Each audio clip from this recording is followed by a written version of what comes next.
Տարբեր ոլորտի մասնագետներ կան, չէ, որ ասում են, ես հաջողակ բիզնեսմեն եմ, այլ գործով չեմ ուզում ու չեմ կարող զբաղվել։ Ասում են, ես լավ պատշար եմ, ես լավ վարունգ եմ աճեցնում օրինակ։ Այս մարդն էլ այսպիսին է, փողով նյութեր գրող ու եթե սուտ է, դա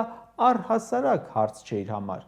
Կյանքում չի աշխատել պետական համակարգում, բիզնես համակարգում, հոդվածներ է գրել սրա նրա դեմ։ Փող են տվել, որ իրենց դեմ չգրի, և փող են տվել, որ ուրիշների դեմ գրի։ Ու թեև նստել է պետության ղեկավարի աթոռին, ընդունակ է և անում է լրիվ նույն բանը, ինչ մինչ այդ։ Մի զարմացեք, թե ինչու է այդպես անում։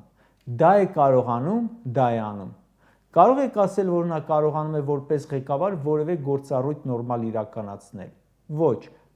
նա ոչ կարողանում է իր խոստումները կազմակերպել ու կատարել, ոչ պատերազմ կարողացավ ղեկավարել, էլ չասեմ պատերազմում հաղթել, ոչ պետական ինստիտուտները համակարգել, որ արդյունք տան։ Ու միայն մենք չէ, որ գիտենք, որ չի կարողանում, ինքն էլ գիտի, ինքն է խոստովանում, որ 7 տարի նույն դասանի վրա են մնացել։